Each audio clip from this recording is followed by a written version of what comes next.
भारत का इतिहास modern Indian history spectrum में आपका स्वागत है। हम पढ़ रहे हैं भारत में ब्रिटिश नीतियों का सर्वेक्षण। प्रशासनिक नीतियां।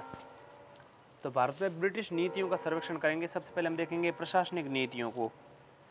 1857 के पूर्व आधुनिक तरीके से भारत को विकास के पथ पर अग्रसर करने की नीति के विरुद्ध सरकार ने जब व्यापक प्रतिक्रियावादी नीतियों का अनुसरण प्रारंभ किया, इसके पीछे सरकार का यह मानना था कि भारतीय स्वशासन के लिए उपयुक्त नहीं है। भारतीय स्वशासन के लिए उपयुक्त नहीं है, उनके लिए अंग्रेजों की उपस्थिति अपरिहार्य है। ठीक है, तो उसमें उन्होंने जो नीति अपनाई वो है बांटो एवं राज करो की नीति। अब अंग्रेजों ने साम्राज्य के विरुद्ध किसी संगठित जन प्रतिक्रिया को रोकने का दृढ़ निश्चय किया तथा बांटो एवं राज करो की नीचतापूर्ण नीति प्रारंभ की।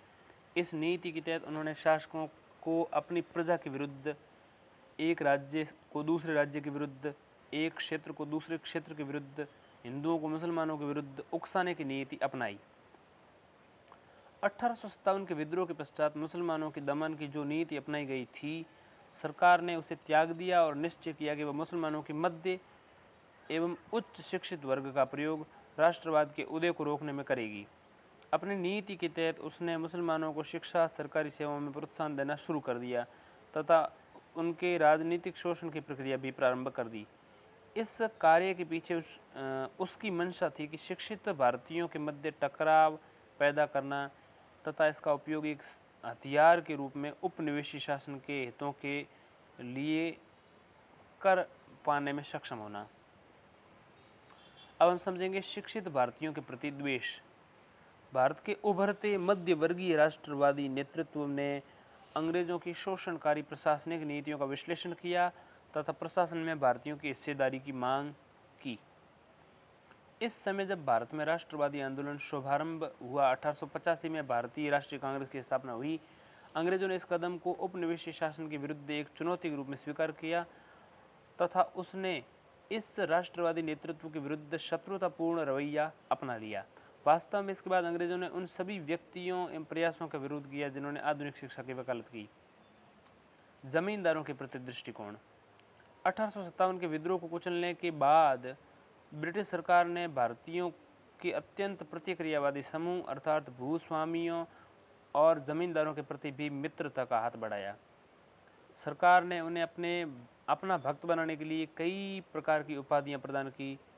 अनेक जमींदारों को उनकी पुरानी जमींदारियां वापस लौटा दी। उदाहरण के लिए अवध के राज्य के अधिकांश ताल्लुकेदार की जमीनें उन्हें लौटा दी गई। सरकार ने जमींदारों एवं भूस्वामियों को भारतीयों का परंपरागत नेता कहा। उनके सभी विशेषाधिकारों तथा स्वार्थों की रक्षा की गई। उन्हें खुश करने के निमित्त सरकार ने किसानों के हितों की बलि चढ़ा दी। वस्तुतः सरकार इस बात से भली भांति अवगत हो चुकी थी कि जमींदारों का तत्कालीन भारतीयों लोगों पर गहरा प्रभाव है। भले ही इसका आधार जमींदारों की शक्ति ही था। सरकार का अनुमान था कि वह इनका प्रयोग कर शिक्षित भारतीयों की मांगों को भलीभांति कुचल सकते हैं। व्यावहारिक रूप से अंग्रेजों का यह अनुमान सही निकला। उसके प्रयासों से धीरे धीरे भूस्वामी और जमींदार उपनिवेशी शासन के भक्त बन गए और उन्हें राष्ट्रीय आंदोलन में अंग्रेजों का खुलकर साथ निभाया। इसके पीछे जमींदारों की यह सोच थी कि उन्हें विशेषाधिकारों और स्वार्थों की पूर्ति के लिए ब्रिटिश राज्य का होना आवश्यक है। अब हम समझते हैं सामाजिक सुधारों के प्रति दृष्टिकोणों को। तो सामाजिक सुधारों के प्रति क्या दृष्टिकोण है? अंग्रेजों द्वारा भारतीय समाज के प्रतिक्रियावादी तत्वों का समर्थन करने का निर्णय लेने के कारण अंग्रेजों के द्वारा भारतीय समाज के प्रतिक्रियावादी तत्वों का समर्थन करने का निर्णय लेने के कारण सरकार ने सामाजिक सुधारों से अपना समर्थन वापस ले लिया। ठीक है, भारतीय समाज के प्रति अंग्रेजों ने जब समर्थन का निर्णय लिया तो सरकार ने सामाजिक सुधारों से अपना समर्थन वापस ले लिया। अंग्रेजों का मानना था कि इन सुधारों का समर्थन करने के कारण समाज का रूढ़िवादी तबका उसके विरुद्ध हो जाएगा और सरकार को अपना क्रोध का निशाना बनाएगा। इसके अतिरिक्त अंग्रेजों ने प्रतिक्रियावादी तत्वों को बढ़ावा देने के लिए जातीय एवं सांप्रदायिक चेतना को भी प्रोत्साहित किया। अब हम समझते हैं अविकसित सामाजिक सेवाएं। सरकार द्वारा सेना एवं नागरिक प्रशासन पर किए जा रहे भारी व्यय तथा विभिन्न विद्रोहों को कुचलने में संसाधनों के अंधाधुंध उपयोग से शिक्षा, स्वास्थ्य, स्वच्छता एवं भौतिक आधारभूत ढांचे जैसी इत्यादि सेवाएं उपेक्षित हो गईं तथा इन पर किए जाने वाला व्यय अत्यल्प रह गया। जन सामान्य के लाभार्थ किए जाने वाले विकास कार्य ठप हो गए और अधिकांश सरकारी योजनाएं समाज के उच्च व विशिष्ट वर्गों के हितों के अनुरूप बनने लगीं। प्रशासनिक व्यय का भी बड़ा हिस्सा उच्च वर्गों के लिए सुविधाओं के आसपास सिमट कर रह गया। इसके अलावा श्रमिक विधान देखें तो 19वीं शताब्दी में यूरोप में हुए औद्योगिकीकरण के परिप्रेक्ष्य में भारत में इस अवधि में विभिन्न कारखानों, बागानों में भी कार्य की दशाएं अत्यंत दयनीय थीं। कार्य के घंटे काफ़ी लंबे थे। पुरुषों के साथ साथ महिलाओं, बच्चों को भी काफ़ी लंबे समय तक काम करना पड़ता था। इन मजदूरों का वेतन भी काफ़ी कम था। कार्यस्थलों में अत्यधिक भीड़ होती थी। स्वच्छ हवा इत्यादि की समुचित व्यवस्था नहीं थी। प्रदूषित हवा की निकासी के कारण आवश्यक सुविधाओं का अभाव तथा श्रमिकों की कम रोशनी में भी घंटों काम करना पड़ता था। कार्यस्थलों में प्रायोगिक तौर पर सुरक्षा उपाय भी अत्यल्प थे।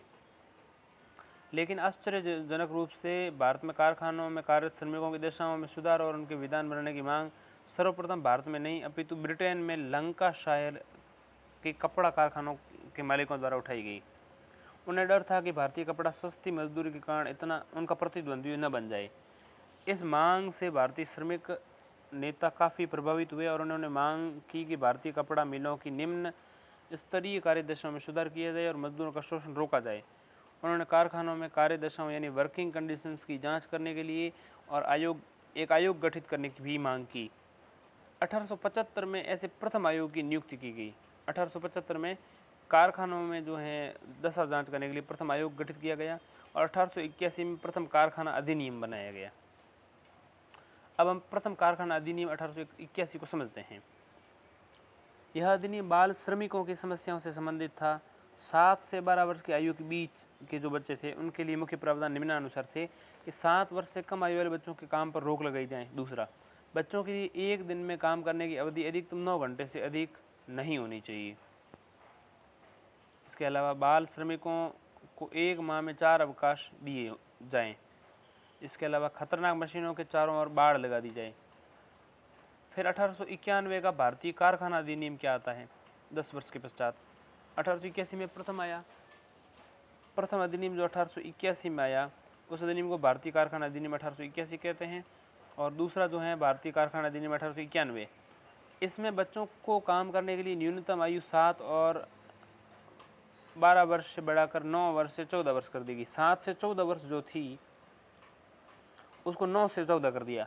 बच्चों के लिए काम करने के घंटों को घटा करके 9 की जगह 7 घंटे कर दिए। महिलाओं के लिए काम करने का समय 11 घंटे कर दिया गया, जिसमें 1 घंटे का मध्यावधि अवकाश निश्चित किया गया। लेकिन पुरुषों के लिए काम के घंटे अभी भी अनिश्चित रहे। लेकिन इन नियमों को अंग्रेजों के स्वामित्व वाले चाय और कहवा यानी काफ़ी बागानों में लागू नहीं किया गया, जहाँ मजदूरों का निर्दयतापूर्ण शोषण किया जाता था। उनकी स्थिति दासों के समान थी। कुछ बागान मालिक मजदूरों के एक अनुबंध पत्र पर दस्तखत करवा लेते थे, जिसके पश्चात मजदूर उस मालिक के यहाँ काम करने के लिए विवश हो जाता था। किसी भी प्रकार के काम से इनकार नहीं कर सकता था। सरकार ने भी ऐसे बागानों मालिकों को इस पर भेदभावपूर्ण नियम बनाने हेतु प्रोत्साहित किया। इस अनुबंध की अवहेलना फौजदारी अपराध था, जिसमें बागान मालिक को यह अधिकार दिया गया कि वो दोषी मजदूर को गिरफ्तार कर दंडित भी कर सकता था। इसके अलावा 20वीं शताब्दी में राष्ट्रवादी दबाव के कारण कई अन्य श्रमिक विधान बनाए गए, लेकिन मजदूरों की दशा में कोई बहुत ज़्यादा सुधार दिखाई नहीं दिया। अब हम समझते हैं प्रेस की स्वतंत्रता पर प्रतिबंध। भारतीय राष्ट्रवादी प्रेस की अत्याधुनिक तकनीकों का उपयोग करने में अत्यधिक सजग थे, अत्यंत शीघ्रता से इसका उपयोग कर लेते थे। उनका उद्देश्य प्रेस के माध्यम से लोगों को शिक्षित बनाना, भारतीयों में चेतना जागृत करना, सरकार की दमनकारी और पक्षपातपूर्ण योजनाओं की आलोचना करना था। 1835 में चार्ल्स मेटकाफ ने भारतीय प्रेस पर लगाए प्रतिबंधों को हटा लिया।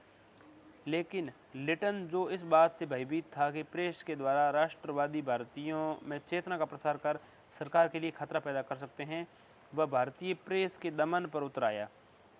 1878 में अलोकप्रिय भारतीय भाषा समाचार पत्र अधिनियम यानी वर्नाक्यूलर प्रेस एक्ट पारित कर दिया। तीव्र जन विरोध के कारण लॉर्ड रिपन ने 1882 में इस पर एक घृणित अधिनियम को रद्द कर दिया। ठीक,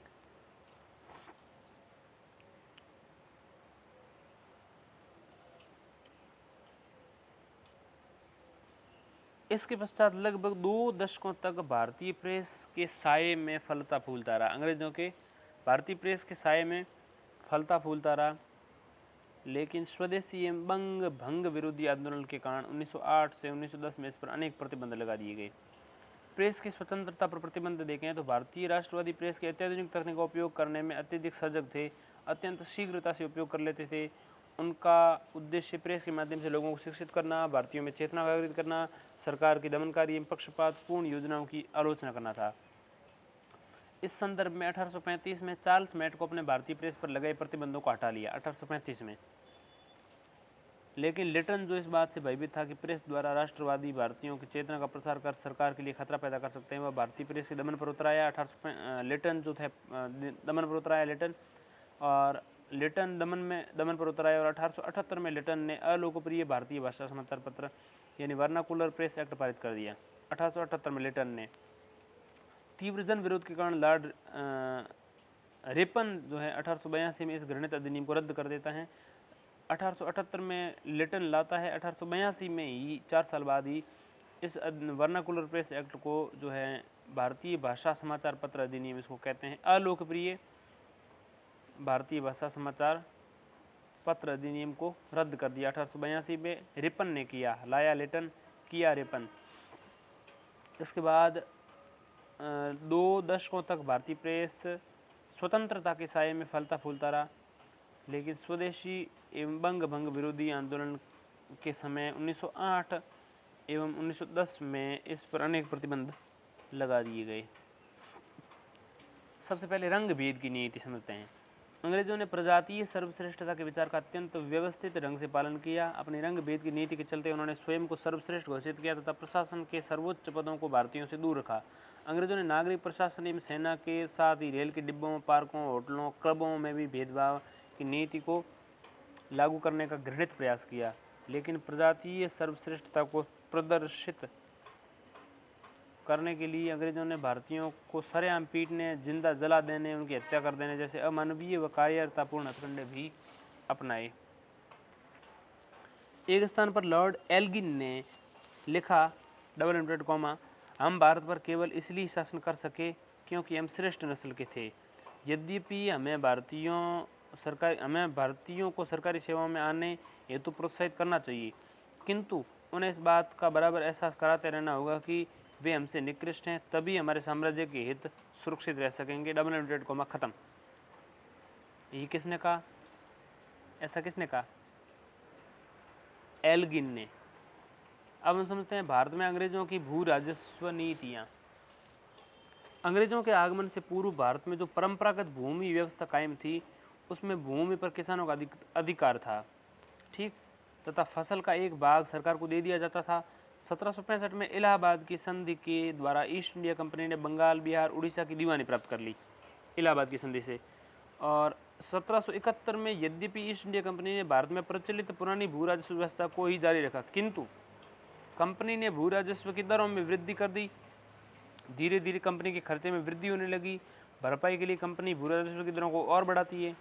ऐसा करना स्वाभाविक था, क्योंकि भू राजस्व ही ऐसा माध्यम था जिससे कंपनी को अधिकाधिक धन प्राप्त हो सकता था। ईस्ट इंडिया कंपनी ने अपने आर्थिक व्यय की पूर्ति के लिए अधिकाधिक धन कमाने के उद्देश्य से भारत की कृषि व्यवस्था में हस्तक्षेप प्रारंभ कर दिया तथा कृषि के परंपरागत ढांचे को समाप्त करने का प्रयास किया। यद्यपि क्लाइव तथा उसके उत्तराधिकारियों के समय भू राजस्व पद्धति में कोई बड़ा परिवर्तन नहीं किया गया, ठीक है, बड़ा परिवर्तन नहीं किया गया, तथा इस समय भू राजस्व की वसूली यानी बिचौलियों, जमींदारों और लगान के ठेकेदारों के माध्यम से ही की जाती रही। किंतु उसके पश्चात कंपनी द्वारा नए प्रकार के कृषि संबंधों की शुरुआत की गई। इसके परिणाम स्वरूप कंपनी ने करों के निर्धारण और वसूली के नए प्रकार से भू राजस्व बंदोबस्त कायम किए।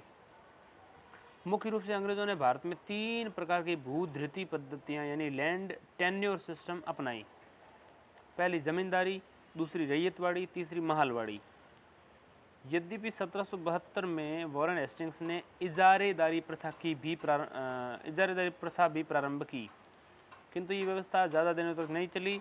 ब्रिटिश शासन में ये 3 भू राजस्व व्यवस्थाएं ही प्रभावी रहीं। इजारेदारी प्रथा मुख्यतः बंगाल में ही लागू की गई थी। तत्पश्चात लागू की गई जमींदारी या अस्थायी बंदोबस्त व्यवस्था को बंगाल, बिहार, उड़ीसा, उत्तर प्रदेश के बनारस और कर्नाटक के उत्तरी भागों में लागू किया गया था। रैयतवाड़ी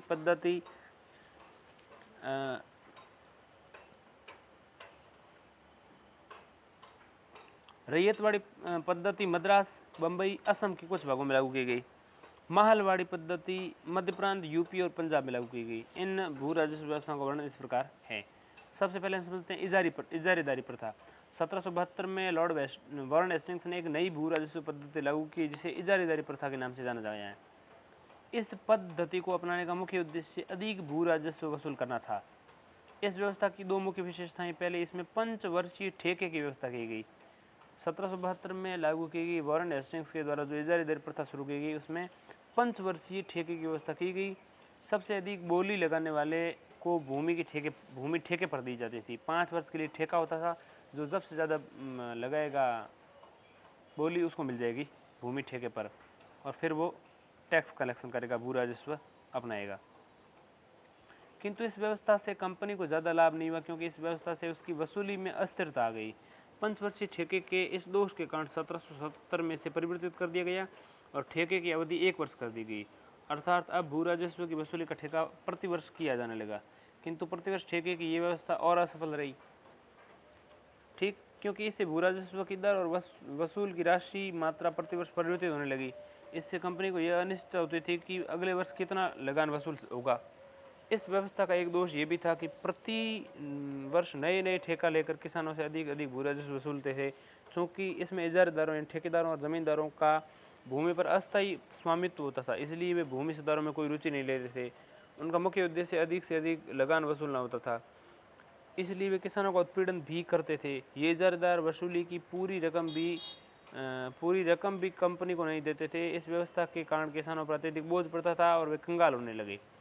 यद्यपि यह व्यवस्था काफी दोषपूर्ण थी, फिर भी इसमें कंपनी की आय में वृद्धि हुई। दूसरा, फिर स्थायी बंदोबस्त। पृष्ठभूमि। बंगाल की लगान व्यवस्था 1765 से कंपनी के लिए एक समस्या बनी हुई थी। क्लाइव ने इस व्यवस्था में कोई परिवर्तन नहीं किया। उसके काल में वार्षिक लगान व्यवस्था ही जारी रही। बाद में वॉरेन हेस्टिंग्स ने लगान व्यवस्था में सुधार के लिए इजारेदारी प्रथा की व्यवस्था की, किंतु इससे समस्या सुलझने की बजाय उलझ गई। इस व्यवस्था के दोषपूर्ण प्रावधानों के कारण कृषक बर्बाद होने लगे और कृषि का पराभाव होने लगा। 1886 में जब कॉर्नवालिस गवर्नर बना, भारत आया, उस समय कंपनी की राजस्व व्यवस्था अस्त व्यस्त थी। राजस्व व्यवस्था क्या थी? अस्त व्यस्त थी। पर्याप्त वाद विवाद चल रहा था। अतः सबसे प्रमुख कार्य कंपनी की लगान व्यवस्था में सुधार करना था। प्रति वर्ष ठेके की व्यवस्था के कारण राजस्व वसूली में आई अस्थिरता और अन्य दोषों के कारण कंपनी के डायरेक्टरों ने कॉर्नवालिस को आदेश दिया कि वह सर्वप्रथम लगान व्यवस्था को दुरुस्त करे और वार्षिक ठेके की व्यवस्था से उत्पन्न दोषों को दूर करने के लिए जमींदारों से स्थायी समझौता कर ले। डायरेक्टरों का यह आदेश अंत में स्थायी बंदोबस्त व्यवस्था का सबसे प्रमुख कारण बना। इसके फलस्वरूप भू राजस्व या लगान के संबंध में जो व्यवस्था की गई थी, उसे जमींदारी व्यवस्था या इस्तमरारी व्यवस्था या स्थायी बंदोबस्त व्यवस्था के नाम से जाना जाने लगा। यद्यपि इस व्यवस्था से संबंधित कुछ समस्याएं थी, जैसे समझौता किससे किया जाए, किसान से या जमींदार से। दूसरा, राज्य को पैदावार का कितना भाग लगान के रूप में प्राप्त हो। तीसरा, ये समझौता कुछ वर्षों के लिए किया जाए या स्थायी रूप से। प्रारंभ में इन समस्याओं के समाधान में जॉन शोर, चार्ल्स ग्रांट और स्वयं कॉर्नवालिस में तीव्र मतभेद थे। अंत में इन समस्याओं पर पर्याप्त और पूर्ण विचार किया गया। अंत में प्रधानमंत्री पिट, बोर्ड ऑफ कंट्रोल से सभापति डंडास, कंपनी के director John Shore, Charles grant और कॉर्नवालिस की आपसी सहमति से 1790 में जमींदारों के साथ 10 वर्ष के लिए समझौता किया गया, जिसे 22 मार्च 1793 को स्थायी कर दिया गया। ठीक है, 1790 में समझौता किया गया, 1793 में ये स्थायी कर दिया गया। यह व्यवस्था बंगाल, बिहार, उड़ीसा, यूपी के बनारस प्रखंड और उत्तरी कर्नाटक में लागू की गई। इस व्यवस्था के तहत ब्रिटिश भारत के कुल क्षेत्रफल का 19%, कुल क्षेत्रफल का 19% भाग सम्मिलित था। विशेषताएं क्या थी इस व्यवस्था की? पहली, जमींदारों को भूमि का स्थायी मालिक बना दिया गया और भूमि पर उनका अधिकार पैतृक और हस्तांतरणीय था। इसके अलावा उन्हें भूमि से तब तक पृथक नहीं किया जा सकता जब तक वे अपना निश्चित लगान सरकार को देते रहें। दूसरा, किसानों को मात्र रैयतों का नीचा दर्जा दिया गया और उन्हें भूमि संबंधी तथा अन्य परंपरागत अधिकारों को छीन लिया गया। तीसरा, जमींदार भूमि के स्वामी होने के कारण भूमि को खरीद या बेच सकते थे।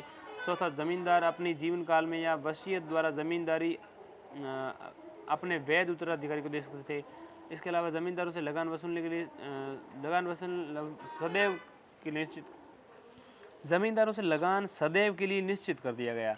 इसके अलावा सरकार का किसानों से कोई प्रत्यक्ष संपर्क नहीं था। इसके अलावा जमींदारों को किसानों के वसूल किए गए भू राजस्व की कुल रकम का 10/11 भाग कंपनी को देना था और 1/11 भाग स्वयं रखना था। इसके अलावा तय की गई रकम से अधिक वसूली करने पर उसे रखने का अधिकार जमींदारों को दे दिया जाएगा। तय की गई रकम से अधिक वसूली करने पर उसे रखने का अधिकार जमींदारों को दे दिया जाएगा। ठीक है। इसके अलावा यदि कोई जमींदार निश्चित तारीख तक भू राजस्व का निर्धारित राशि जमा नहीं करता है तो उसकी जमींदारी नीलाम कर दी जाती है। इसके अलावा कंपनी की आय में उल्लेखनीय वृद्धि हुई। उद्देश्य क्या था? कंपनी भू राजस्व के स्थायी बंदोबस्त व्यवस्था को लागू करने के मुख्य उद्देश्य 2 थे। पहला, इंग्लैंड की तरह भारत में जमींदारों का एक ऐसा वर्ग तैयार करना जो अंग्रेजी साम्राज्य के लिए सामाजिक आधार का कार्य कर सके। भारत में कंपनी के फैलते साम्राज्य के मद्देनजर अंग्रेजों ने महसूस किया कि भारत जैसे विशाल देश पर नियंत्रण सामाजिक आधार प्रदान कर सकें। इसलिए अंग्रेजों ने जमींदारों का एक ऐसा वर्ग तैयार किया जो कंपनी की लूट खसोट से थोड़ा हिस्सा प्राप्त कर संतुष्ट हो जाएं और कंपनी को सामाजिक आधार प्रदान करें। दूसरा, कंपनी की आय में वृद्धि करना। चूंकि भू राजस्व कंपनी की आय का अत्यंत प्रमुख साधन था, अतः कंपनी अधिक से अधिक राजस्व प्राप्त करना चाहती थी। स्थायी बंदोबस्त व्यवस्था के लाभ व हानियाँ। स्थायी बंदोबस्त व्यवस्था के संबंध में इतिहासकारों ने अलग अलग राय प्रकट की है। कुछ इतिहासकारों ने इसे साहसी और बुद्धिमत्तापूर्ण कार्य माना है और कुछ ने इसका तीव्र विरोध मत प्रकट किए हैं। तुलनात्मक तौर पर इस व्यवस्था से होने वाले लाभ हानियाँ निम्न प्रकार हैं। होने वाले लाभ जो जमींदारों को हुए वो और जो सरकारों को हुए वो इस प्रकार 2 समझेंगे। सबसे पहले जमींदारों को स्थायी बंदोबस्त से क्या लाभ हुआ? इस व्यवस्था से सबसे अधिक लाभ जमींदारों को ही हुआ, वे स्थायी रूप से भूमि के मालिक बन गए। दूसरा, लगान की एक निश्चित रकम सरकार को देने के पश्चात काफी बड़ी धनराशि जमींदारों को प्राप्त होने लगी। तीसरा, अधिक आय से कालांतर में जमींदार अत्यधिक समृद्ध हो गए और सुखमय जीवन व्यतीत करने लगे और बहुत से जमींदारों को गांव छोड़कर शहरों में बस गए।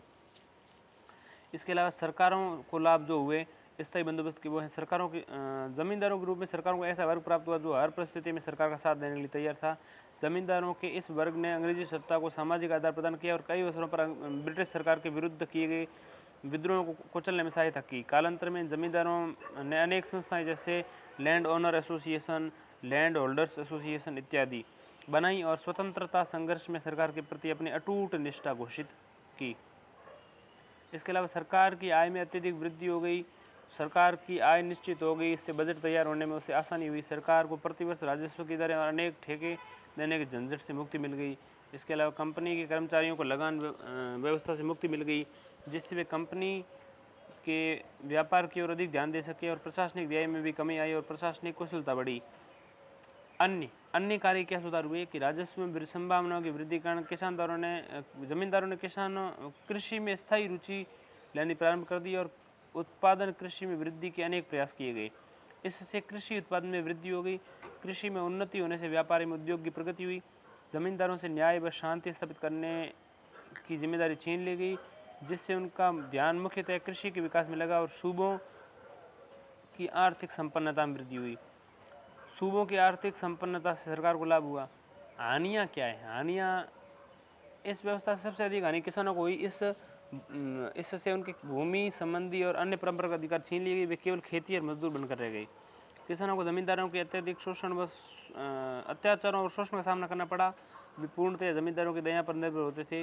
वे जमींदार जो राजस्व वसूली की में उदार थे, भू राजस्व की उच्च दरें सरकार के समय पर नहीं अदा कर सकते, वे बेरहमी के साथ बेदखल कर दिए गए।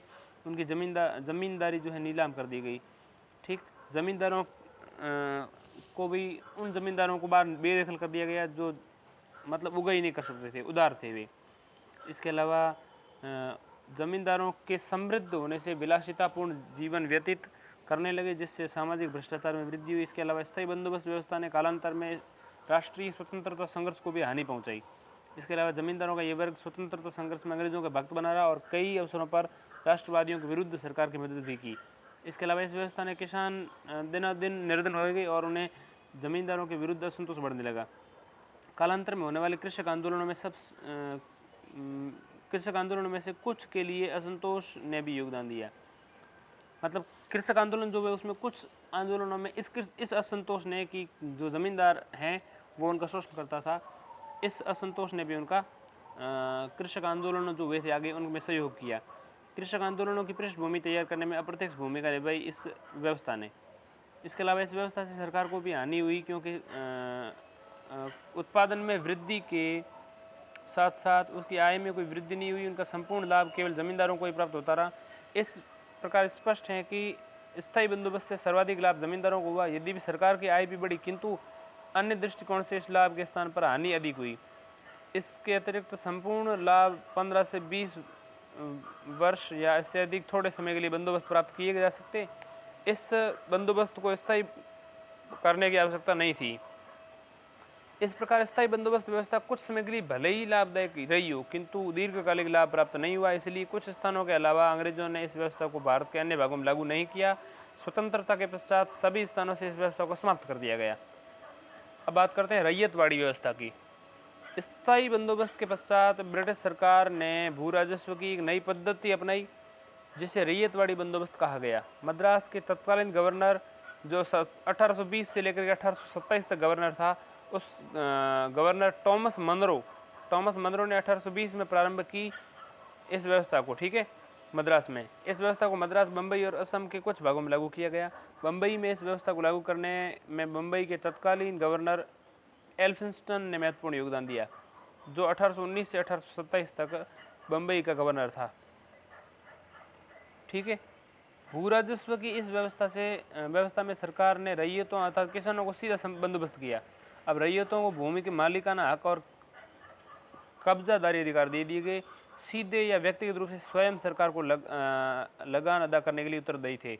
इस व्यवस्था ने किसानों को भू स्वामित्व स्थापना की। इस प्रथा में जमींदारों के स्थान पर किसानों को भूमि का स्वामी बना दिया गया। इस प्रणाली के अंतर्गत रैयतों से अलग अलग समझौता कर लिया जाता था और भू राजस्व का निर्धारण वास्तविक उपज की मात्रा पर न करके भूमि के क्षेत्रफल के आधार पर किया जाता था। सरकार द्वारा इस व्यवस्था को लागू करने का उद्देश्य बिचौलियों और जमींदारों के वर्ग को समाप्त करना था, क्योंकि स्थायी बंदोबस्त में निश्चित राशि से अधिक वसूली की गई और सरकारी रकम जमींदारों द्वारा हड़प ली जाती थी और सरकार की आय में कोई वृद्धि नहीं होती थी। अतः आय में वृद्धि करने के लिए सरकार ने इस व्यवस्था को लागू किया, ताकि बिचौलियों द्वारा रखी जाने वाली राशि खुद हड़प सकें। दूसरे शब्दों में इस व्यवस्था द्वारा सरकार स्थायी बंदोबस्त को दोषों को दूर करना चाहती थी और इस व्यवस्था के अंतर्गत स्थायी बंदोबस्त में जो खामियां रह गई थी वो ठीक करनी थी। इस व्यवस्था के अंतर्गत 51% भूमि आई। कंपनी के अधिकारी भी इस व्यवस्था को लागू करने के पक्ष में थे और उनका मानना था कि दक्षिण और दक्षिण पश्चिम भारत में इतने बड़े जमींदार नहीं हैं कि उनके स्थायी बंदोबस्त किया जा सके, इसलिए इन क्षेत्रों में रैयतवाड़ी व्यवस्था ही सबसे उपयुक्त है। हालांकि इस व्यवस्था में बहुत सारे ये तर्क दिया गया कि ये व्यवस्था भारतीय कृषकों के अनुरूप है, किंतु वास्तविकता इससे बिल्कुल भिन्न थी। व्यावहारिक रूप में ये व्यवस्था जमींदारी व्यवस्था से भी किसी प्रकार कम हानिकारक नहीं थी। इसने ग्रामीण समाज की सामूहिक स्वामित्व की अवधारणा को समाप्त कर दिया। किसानों का जमींदारों का स्थान स्वयं ब्रिटिश सरकार ने ले लिया। सरकार ने अधिकाधिक राजस्व वसूलने के लिए मनमाने ढंग से भू राजस्व का निर्धारण किया तथा किसानों को बलपूर्वक खेत जोतने का बाध्य किया। रैयतवाड़ी व्यवस्था के अन्य दोष भी थे। इस व्यवस्था के तहत किसान का भूमि पर तब तक स्वामित्व रह सकता था जब तक वह लगान की राशि सरकार को निश्चित समय के भीतर अदा करते रहे, अन्यथा उसे भूमि से बेदखल कर दिया जाता था। अधिकांश क्षेत्रों में लगान की दर अधिक थी। प्राकृतिक विपदा अन्य किसी प्रकार की कठिनाई आने पर किसान लगान अदा नहीं कर पाता था, उसे अपनी भूमि से हाथ धोना पड़ता था। इसके अलावा किसानों को लगान वसूलने वाले कर्मचारियों के दुर्व्यवहार का सामना करना पड़ता था। अब हम बात करते हैं महालवाड़ी व्यवस्था की। लॉर्ड हेस्टिंग्स के काल में ब्रिटिश सरकार ने भू राजस्व की वसूली के लिए भू राजस्व व्यवस्था का संशोधित रूप लागू किया, जिसे महालवाड़ी बंदोबस्त कहा गया। यह व्यवस्था मध्य प्रांत, यूपी, आगरा, पंजाब में लागू की गई। इस व्यवस्था के अंतर्गत 30% भूमि आती थी। इस व्यवस्था में भू राजस्व का बंदोबस्त एक पूरे गांव या महल में जमींदार या उन प्रधानों के साथ किया गया था जो सामूहिक रूप से पूरे गांव या महल के प्रमुख होने का दावा करते थे। यद्यपि सैद्धांतिक रूप से भूमि पूरे गांव या महल की मानी जाती थी, किंतु व्यावहारिक रूप से किसान महल की भूमि को आपस में विभाजित कर लेते थे, लगान महल के प्रमुख के पास जमा कर देते थे। तदुपरांत ये महल यानी प्रमुख लगान को सरकार के पास जमा करा देते थे। मुखिया या महल प्रमुख को यह अधिकार था कि वो लगान अदा न करने वाले किसान को उसकी भूमि से बेदखल कर सकता था। इस व्यवस्था में लगान का निर्धारण महल या संपूर्ण गांव के उत्पादन के आधार पर किया जाता था। महलवाड़ी बंदोबस्त का सबसे प्रमुख दोष ये था कि इसने महल की मुखिया या प्रधान को अत्यधिक शक्तिशाली बना दिया। किसान को भूमि से बेदखल देने के अधिकार से उसकी शक्ति और बढ़ गई और यदाकदा मुखियाओं द्वारा इस अधिकार का दुरुपयोग भी किया जाने लगा। इस व्यवस्था का दूसरा दोष ये भी था कि इससे सरकार एवं किसानों के प्रत्यक्ष संबंध बिल्कुल समाप्त हो गई। इस प्रकार अंग्रेजों द्वारा भारत में भू राजस्व वसूलने की विभिन्न पद्धतियों को अपनाया गया। इन पद्धतियों को अलग अलग क्षेत्रों में अलग अलग समय पर लागू किया गया, किंतु इन सभी प्रयासों के पीछे अंग्रेजों का मूल उद्देश्य अधिक से अधिक भू राजस्व को हड़प कर अपनी आय में वृद्धि करना था। किसानों की भलाई से उनका कोई संबंध नहीं था। इस कारण धीरे धीरे भारतीय कृषक वर्ग कंगाल होने लगे और भारतीय कृषि बर्बाद हो गई। उसके बाद हम समझते हैं भारत में अंग्रेजों की सामाजिक एवं सांस्कृतिक नीति। 1813 तक अंग्रेजों ने भारत के सामाजिक, धार्मिक और सांस्कृतिक जीवन में हस्तक्षेप की नीति अपनाई, किंतु 18वीं और 19वीं शताब्दी में हुए महत्वपूर्ण परिवर्तनों के प्रकाश में ब्रिटेन के हितों में विचारधाराओं में भी महत्वपूर्ण परिवर्तन हुए। फलतः 1813 के बाद में अंग्रेजों ने भारतीय समाज और देश के सांस्कृतिक वातावरण में परिवर्तन के लिए कुछ महत्वपूर्ण कदम उठाने प्रारंभ कर दिए। इनमें से कुछ महत्वपूर्ण परिवर्तन थे। पहला था औद्योगिक क्रांति।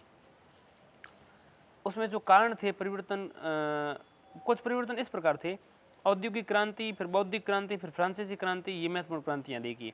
औद्योगिक क्रांति क्या है? इसकी शुरुआत 18वीं शताब्दी में हुई। इसके फलस्वरूप मशीनी युग एवं पूंजीवाद व्यवस्था का जन्म हुआ। इस क्रांति के फलस्वरूप ब्रिटेन के औद्योगिक हितों में परिवर्तन आया। इन औद्योगिक हितों में वृद्धि के कारण इस बात की आवश्यकता महसूस की जाने लगी कि यदि भारत को बड़े बाजार के रूप में विकसित किया जाए तो ब्रिटेन में निर्मित सामान की खपत वहाँ आसानी से हो सकेगी और इसने औद्योगिक हितों की पूर्ति हो सकेगी। इस कार्य के लिए आंशिक आधुनिकीकरण और भारतीय समाज में परिवर्तन आवश्यक था। दूसरा, बौद्धिक परिवर्तन। इसके फलस्वरूप इस प्रकार की विचारधाराओं, मान्यताओं, शिष्टाचारों के तरीकों और नैतिकता की नई नई अवधारणा का जन्म हुआ। फ्रांसीसी क्रांति। इस क्रांति के तहत महान संदेशों, स्वतंत्रता, समानता, भ्रातृत्व ने न केवल फ्रांस अपितु पूरे विश्व में लोकतंत्र व राष्ट्रीयता की भावना को विकसित करने के लिए महत्वपूर्ण भूमिका निभाई। तो फ्रांस से 3 संदेश, स्वतंत्रता, समानता और भ्रातृत्व, जो है पूरे विश्व में फैला और यहीं से जो है हमारे देशों में भी ये फ्रांसीसी क्रांति की दर आते हैं। बौद्धिक क्रांति क्या थी? बौद्धिक क्रांति थी कि नई विचारधाराओं और नए प्रकार के शिष्टाचार, तरीका और नैतिकताओं को नई बनाने का जन्म हुआ। नए रुझान के बौद्धिक परिवर्तक कौन कौन थे? Bacon, Locke, Voltaire, Rousseau, Kant, Adam Smith, Bentham. साहित्यिक प्रवर्तक थे वर्ड्सवर्थ, बायरन, शीले एवं चार्ल्स डिकेंस। नए विचारों की विशेषताएं। नए विचारों की इस लहर की कुछ प्रमुख विशेषताएं निम्नानुसार थी। तर्कवाद। किसी भी वस्तु के संबंध में तर्क के मनोवैज्ञानिक दृष्टिकोण का समर्थक था। दूसरा, मानवतावाद। ये मानवता से प्रेम करने की वकालत करता है। इसके अनुसार मानवतावाद का सिद्धांत सर्वोपरि है। प्रत्येक मनुष्य को न केवल स्वयं से अपितु संपूर्ण मानवता से प्यार करना चाहिए। किसी भी मनुष्य को यह अधिकार नहीं है कि वह व्यक्तिगत आनंद के लिए किसी दूसरे मनुष्य को अहित करे। इससे मानवतावाद को हानि पहुंचती है। मानवतावाद के सिद्धांत से स्वतंत्रता, समाजवाद एवं व्यक्तिगत सिद्धांतों को प्रोत्साहन मिला। तीसरा है विकास का सिद्धांत। इस सिद्धांत के अनुसार कुछ भी अपरिवर्तनीय नहीं है और समय के साथ प्रत्येक समाज में कुछ न कुछ परिवर्तन होता है। मानव में ये क्षमता है कि वह अपनी परिस्थितियों और आवश्यकताओं के अनुसार प्रकृति एवं समाज को परिवर्तित कर सकता है। अब हम समझेंगे विचारधाराएं या सिद्धांत। विचारों के नए प्रवाह से प्रशासकों के मध्य टकराव हुए और इसकी प्रतिक्रिया स्वरूप विभिन्न सिद्धांत और विचारधाराओं का जन्म हुआ। जैसे रूढ़िवादी, ये परंपरागत व्यवस्था के हिमायती थे। रूढ़िवादी क्या थे? परंपरागत व्यवस्था के हिमायती थे। इन्होंने अत्यल्प परिवर्तनों की वकालत की और उनके मतानुसार भारतीय सभ्यता यूरोपीय सभ्यता से भिन्न है लेकिन उससे निम्न नहीं है। ठीक है। इस विचारधारा के चिंतक भारतीय दर्शन एवं सभ्यता को सम्मान की दृष्टि से देखते थे। उनके अनुसार यदि इसमें थोड़ा बहुत परिवर्तन भी हुआ तो पाश्चात्य विचारों का समावेश शनई एक अत्यल्प सावधानी पूर्वक किया जाना चाहिए। इन्होंने महसूस किया कि सामाजिक स्थायित्व का होना आवश्यक है। इस विचारधारा के प्रारंभिक अनुयायियों में वारेन हेस्टिंग्स एवं एडमंड बर्क का नाम उल्लेखनीय है। बाद में मुनरो, मैटकाफ, एल्फिंस्टन ने भी इस विचारधारा का समर्थन किया। रूढ़िवादी अपने पूरे कार्यकाल में इस व्यवस्था के पक्षधर रहे तथा ब्रिटिश शासन के अधिकांश अधिकारी भी इस विचारधारा के समर्थक बने रहे। संरक्षणवादी साम्राज्यवादी ये मुख्यतया 19वीं शताब्दी में प्रभावी हुए। इस विचारधारा के अनुयायी भारतीय समाज एवं सभ्यता के तीव्र आलोचक थे तथा इन्होंने भारत की राजनीतिक एवं आर्थिक दासता की स्थिति को भी जायज ठहराया। ठीक, अब हम समझते हैं मौलिकतावादी। मौलिकतावादियों ने क्या किया कि भारतीय समाज एवं संस्कृति की आलोचना से भरे रूढ़िवादियों और साम्राज्यवादियों के दृष्टिकोण से असहमति प्रकट की और भारतीय परिस्थितियों में उन्नत मानवतावादी और तर्कवादी विचारों के अनुप्रयोग की वकालत की। इसके मतानुसार भारत में ये शक्ति है कि वह उन्नति कर सके और कार्य में अवश्य सहायता करनी चाहिए। इनकी इच्छा भारत को विज्ञान एवं मानवतावाद पर आधारित आधुनिक प्रगतिशील विश्व के एक भाग के रूप में विकसित करने की थी। इसलिए इन्होंने देश में आधुनिक और पाश्चात्य विज्ञान, दर्शन एवं साहित्य को प्रवृत्ति यानी कि इंट्रोड्यूस करने की वकालत की। 1820 के पश्चात भारत में आने वाले ब्रिटिश अधिकारियों में से भी कुछ इस विचारधारा के समर्थक थे। इन अधिकारियों का राजा राम मोहन राय एवं कुछ अन्य प्रबुद्ध भारतीयों ने भरपूर समर्थन किया जो इस सिद्धांत के समर्थक थे। ठीक, लेकिन दुर्भाग्यवश पहले से शासन पर अपनी पकड़ बनाए हुए तत्वों ने साम्राज्यवादी शोषणात्मक शासन की नीति जारी रखी। इनका तर्क था कि भारत का आधुनिकीकरण एवं विकास अंग्रेजों की छत्र छाया में ही हो सकता है। इसके लिए भारतीय संसाधनों का दोहन आवश्यक है। साम्राज्यवादियों की इस अवधारणा के कारण मौलिकतावादियों से उनका मतभेद अपरिहार्य था। साम्राज्यवादियों के इस तर्क से भारत में ब्रिटिश शासन की उपस्थिति एवं संरक्षण प्राथमिक तथ्य हैं तथा अन्य कारक द्वितीय तत्व हैं। मौलिकतावाद ने अपनी असहमति प्रकट की। सरकार के सम्मुख असमंजस की स्थिति। अब हम समझेंगे सरकार के सम्मुख असमंजस की स्थिति क्या है। सरकार इस बात से भयभीत थी कि भारत का बहुत ज़्यादा आधुनिकीकरण किया गया तो ऐसी ताकतें पैदा हो सकती हैं जो ब्रिटिश हितों को आघात पहुंचा सकती हैं। इसलिए भारत के आंशिक आधुनिकीकरण की नीति अपनाई होगी। एक और जहां कुछ क्षेत्रों में इस प्रक्रिया को प्रारंभ किया गया, वहीं दूसरी ओर उसने अन्य क्षेत्रों में प्रक्रिया अवरुद्ध कर दी। दूसरे शब्दों में कहें तो उसने उपनिवेशवादी आधुनिकीकरण की प्रक्रिया प्रारंभ की। सबसे पहले ईसाई मिशनरियों की भूमिका देखते हैं। ईसाई मिशनरियों यानी धर्म प्रचारकों ने ईसाई धर्म को सर्वश्रेष्ठ धर्म के रूप में प्रचारित किया। पाश्चात्यीकरण के द्वारा प्रसार की नीति अपनाई। उनका विश्वास था कि इस नीति के द्वारा वे भारतीयों की अपने धर्म एवं संस्कृति में आस्था को विनष्ट कर देंगे और अपने इस उद्देश्य की प्राप्ति के लिए इन ईसाई मिशनरियों ने क्या क्या कार्य किया। पहला, मौलिकतावादियों का समर्थन किया। उनका विश्वास था कि मौलिकतावादियों के वैज्ञानिक दृष्टिकोण से भारतीय सभ्यता एवं संस्कृति की अवनति होगी। दूसरा, साम्राज्यवादियों का समर्थन किया क्योंकि उनके उद्देश्यों की सफलता के लिए कानूनी व्यवस्था की स्थिति का अनुकूल होना आवश्यक था। साथ ही मिशनरियों का मानना था कि ईसाई धर्म के प्रचार प्रसार हेतु भारत में ब्रिटिश साम्राज्यवाद का होना नितांत आवश्यक है। इसके अलावा उन्होंने ब्रिटिश व्यवसायियों पूंजीपतियों का समर्थन किया क्योंकि उनका विश्वास था कि वे ईसाई धर्म का प्रचार कर भारतीयों के पाश्चात्य सभ्यता का प्रसार कर सकेंगे। इसके अलावा इससे अंग्रेजी वस्तुओं की खपत बढ़ेगी और अंग्रेज पूंजीपति व्यापारी मिशनरियों को उनके उद्देश्य की प्राप्ति में सहायता पहुंचाएंगे। 1858 के पश्चात झिझकपूर्ण आधुनिकीकरण की नीति यानी पॉलिसी ऑफ हेजिटेंट मॉडर्नाइजेशन त्याग दी गई क्योंकि भारतीय धीरे धीरे शासन के सम्मुख शिष्य की तरह व्यवहार करने लगे और उनके समाज एवं संस्कृति की तीव्रता से आधुनिकीकरण के लिए की जाने वाली मांग करने लगे। साथ ही भारतीयों ने अपने अनुरूप स्वतंत्रता, समानता, न्याय पर आधारित प्रशासन की मांग प्रारंभ कर दी। अब अंग्रेजों ने सामाजिक रूढ़िवाद एवं समाज के संकीर्णतावादी तत्वों का पक्ष लेना प्रारंभ किया। ठीक है, रूढ़िवादियों का पक्ष लेना प्रारंभ कर दिया। अंग्रेजों ने जातिवाद और संप्रदायवाद को उभारना ही प्रारंभ कर दिया। भारतीय रियासतों के प्रति ब्रिटिश नीति। भारतीय रियासतों के साथ अंग्रेजों के संबंध दो चरणीय नीति से निर्देशित थे। पहली, साम्राज्यवाद की रक्षा के लिए उनसे संबंधों की स्थापना की, उनका उपयोग। दूसरा, उन्हें पूर्णतया साम्राज्य के अधीन कर लेना, अधीनस्थ संघीय नीति। भविष्य में ब्रिटिश शासन के विरुद्ध होने वाले किसी राजनीतिक आंदोलन के समय इन देशी रियासतों को मध्यस्थ के रूप में प्रयुक्त करने तथा 1857 के विद्रोह के समय इनकी राजभक्ति हेतु उन्हें पुरस्कृत करने के लिए सरकार ने विलय की नीति त्याग दी। अब नई नीति शासकों को पदच्युत करने, उन्हें दंड देने की थी, न कि राज्य को विलय करने की। इसके साथ ही रियासतों को उनकी क्षेत्रीय अखंडता की गारंटी भी की गई और घोषणा की गई कि सरकार रियासतों द्वारा किसी उत्तराधिकारी को गोद लेने का अधिकार का सम्मान करेगी। 1876 में ब्रिटिश संसद ने रॉयल टाइटल्स नामक एक अधिनियम पारित किया, जिसे ब्रिटेन के साम्राज्य विक्टोरिया ने ब्रिटिश प्रदेशों एवं देशी रियासतों समेत केसरे हिंद अथवा भारत की साम्राज्य की उपाधि धारण कर ली। 1876 में बाद में लॉर्ड कर्जन ने स्पष्ट किया कि सभी रजवाड़े अपने अपने राज्यों रियासतों में ब्रिटिश ताज के प्रतिनिधि के रूप में शासन करेंगे। बाद में ब्रिटिश सरकार ने राज्यों के आंतरिक मामलों में हस्तक्षेप करने के अधिकार